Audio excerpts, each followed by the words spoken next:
What's going on, guys? Welcome back to the channel. Tonight we're going to be talking about one of my coworkers, F250s, and his inability to use his high idle feature because his auxiliary switches do not come on when remote started.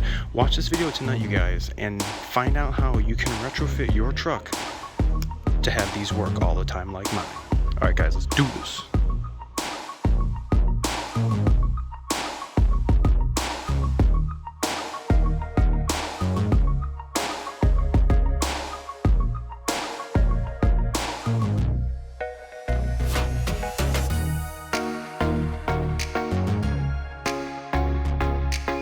Thanks so much for coming back tonight.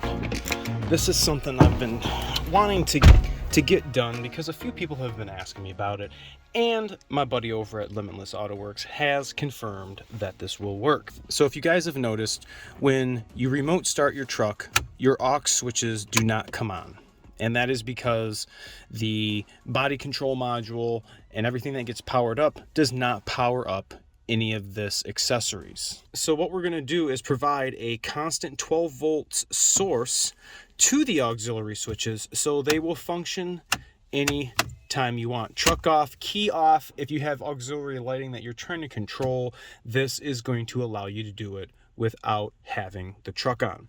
So the first thing you guys are going to want to do, if you guys come over to this panel here, you'll see we have a little indentation for a plastic trim piece or a little pocket screwdriver. Once you get that popped off, your piece is going to come out like this, and I'm going to disconnect this electrical connector. This is the first step in gaining access to these switches.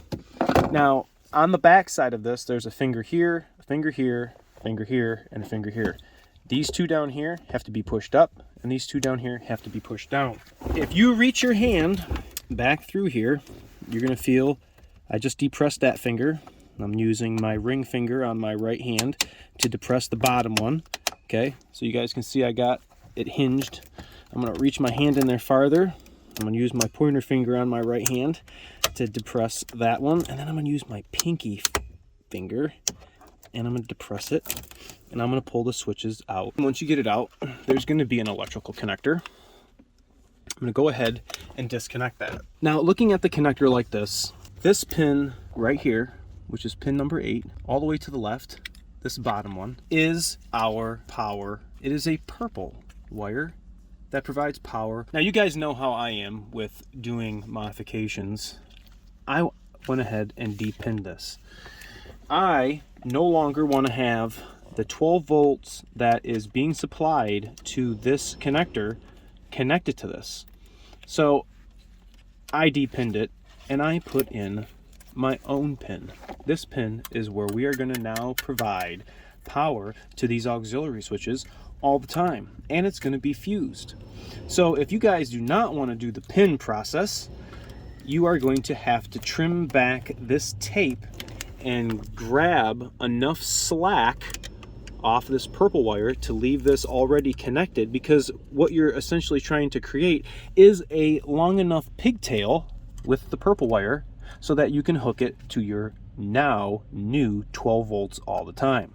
After figuring out what circuit you're working with, make your modification, whether or not you cut it or you add your pin. Okay, so that is done. If you are going to leave it like mine, what I'm going to do is I am going to actually put some harness tape right over that. I'm going to go ahead and put some harness tape on here, and I don't want to put any glue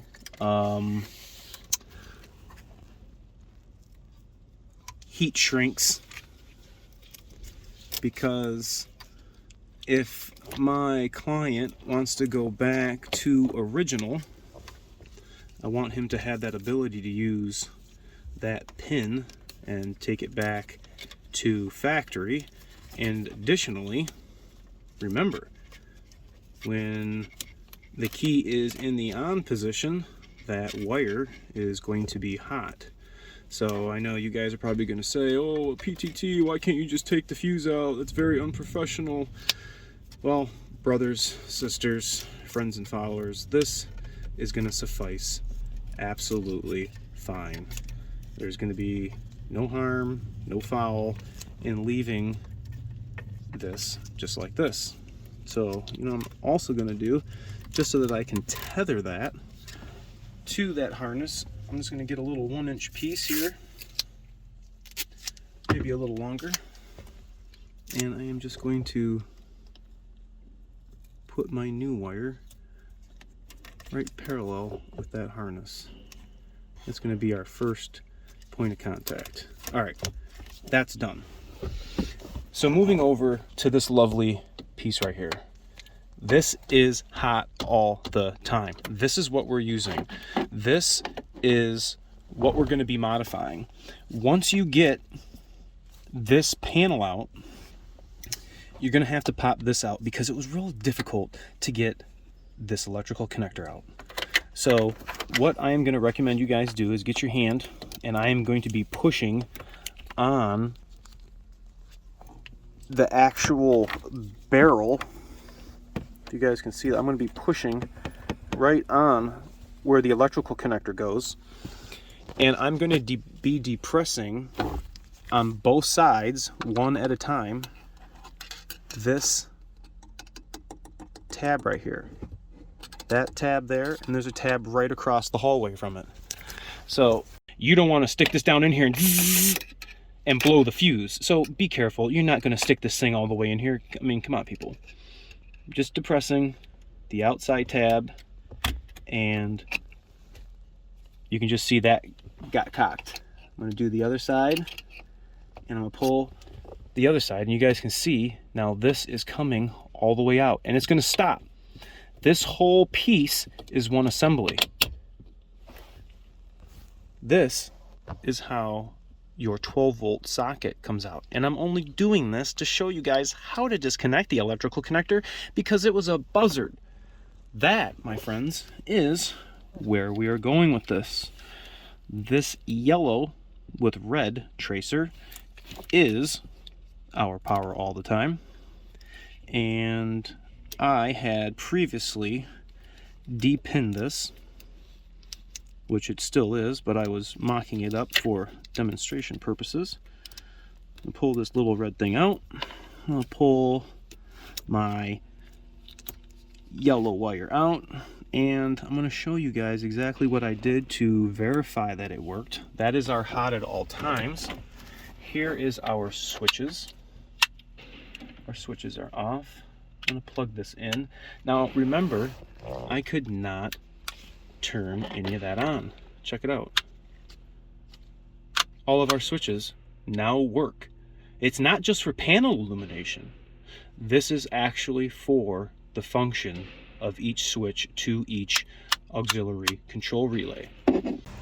So in case any of you all were wondering, the purple fuse that we cut at the upfitter switches is fused at a 10 amp circuit.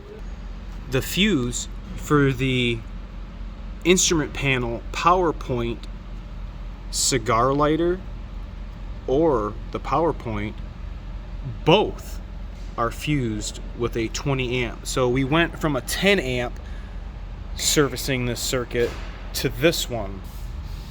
We're not overcrowding this circuit that we attached our violet with our violet that we came from our body control module. So more than adequate enough fused power to run these upfitter switches and the PowerPoint.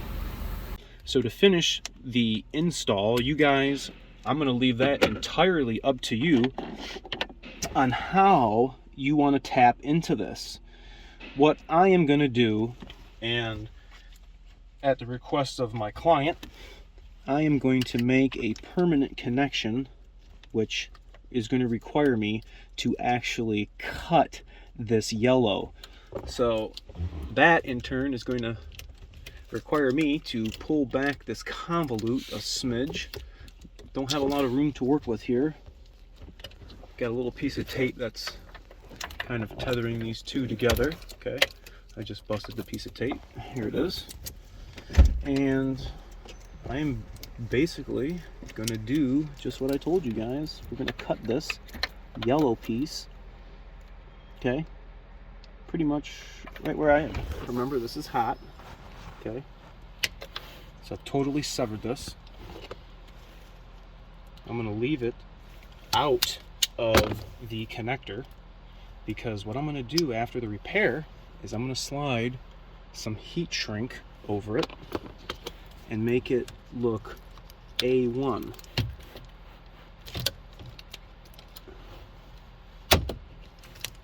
Definitely do not have a lot of room.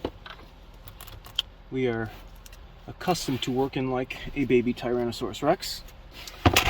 You guys see me use all the time these bullet connectors, and that is what I'm going to use today.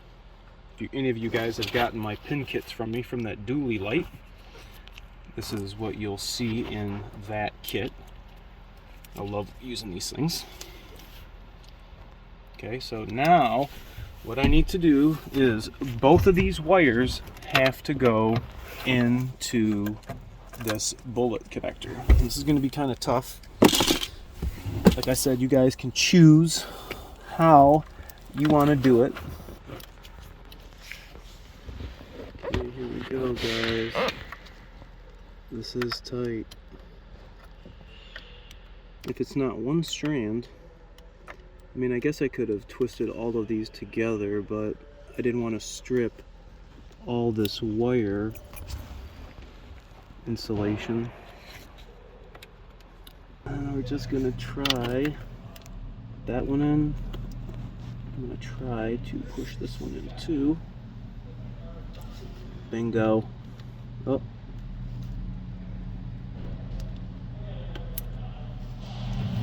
Crimping them together. Okay. Let's give it that tug. Okay. Tugging. We're good. I'm gonna throw a piece of heat shrink so we don't have nothing bare.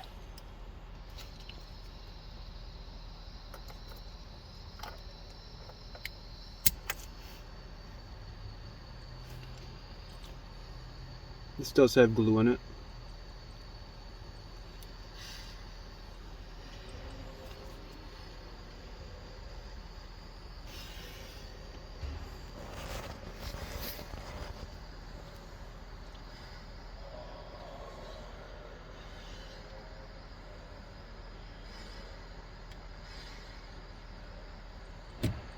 Excellent.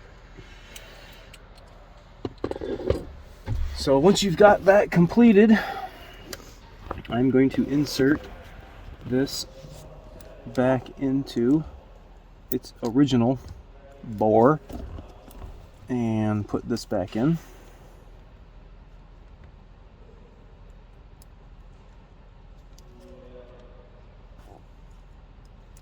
Like this. And then I am going to plug this back into this. I don't know why it was so dang difficult, but we got it in. And you're simply going to push that back in. Receptacle is intact and secure.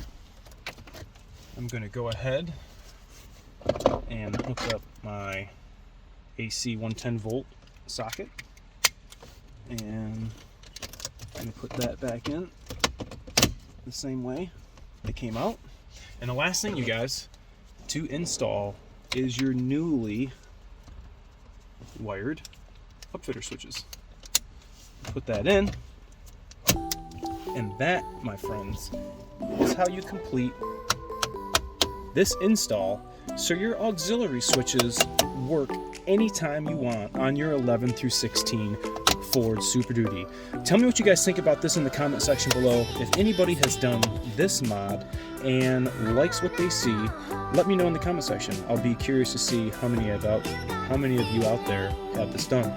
Thanks so much for watching. Remember to like, comment, sub, share, and I'll catch you guys all next time. See ya!